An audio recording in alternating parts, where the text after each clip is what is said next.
God bless your day. This is Pastor Di. I just want to share with you for a few moments in what to do with that word. I was having a conversation with someone this morning, and they suggested that I share this story with you because they thought it was very interesting. I was telling her that my teaching gift is my dominant gift, and I've known this since I was a child. I learned a long time ago that I can teach anything that I can understand. If I can comprehend it, I can teach it. And it's been proven time and time again to me.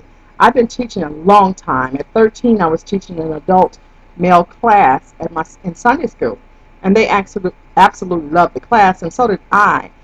Anything that I could read, comprehend, I could regurgitate. I could actually paint a picture with words that was clear and precise, and people could understand it and follow the directions. I learned that as a child. As I have grown and developed, I learned several things. I learned that I don't have to know how to do a certain thing to teach it. I've taught people how to put up ceiling fans, and I've taught how to build rooms and um, furniture and different things that I've desired. I've taught how to do these things without ever having to do them. Why? Because I have a very good knowledge of what is to take place.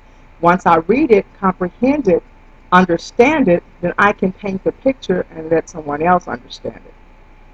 And as I was sharing this with my friend, it was interesting. I shared a story with her, a couple of stories. One was when I was severely obese. I had a drill team at my church. I could only stand up maybe 5 minutes, so I was not able to do drills or show them exactly how they were to be done. I had no one else to teach them. So what I would do is I got a book on drills. I learned the drills, and I explained them to the children. I choreographed their performance, and they were able to execute the plan just as I gave it to them, and they had great success. Mind you, I was severely obese, and I could not do one drill. But those children were successful because they understood the picture that I painted. Later on in life, and I think it was the point in life that I truly understood that this was a total gift, and it was nothing that I had really learned, but God had just blessed me. I was having a problem with the foundation or the frame of my bed. And I continually found myself buying bed frames because I was, like I said, severely obese. I was just at the point of losing weight, but I had not lost enough weight for it to make a difference. And almost every year I was having to buy a new frame for my bed because I would bend those or break those. Well, I designed in my mind a bed frame. I thought about it. I put it together in my head. I wrote down the picture of it, or I drew the picture of it. Then I did some research to find out if what I really wanted to do was possible. I did find the information that it would work.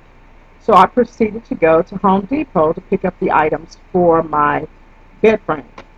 I took my son with me, and he asked me, "What are we doing?" I said, "I'm going to build a bed frame." And he said, "You're going to build a bed frame?" I said, "Yes, I am going to build a bed frame." And I had every intention of building that frame.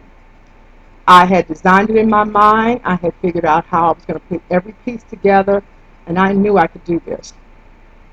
Well, as we were traveling down the aisles of Home Depot, he asked me about the bed frame, and I just told him about it in casual conversation, what needed to be done.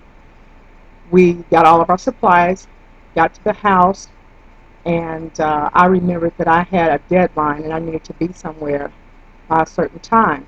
I said, "Take these things out of the car. I need to leave real quickly, and I'll be right back."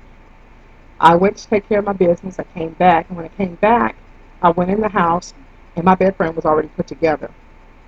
I was looking at it, and I'm going, it looked exactly the way I pictured it.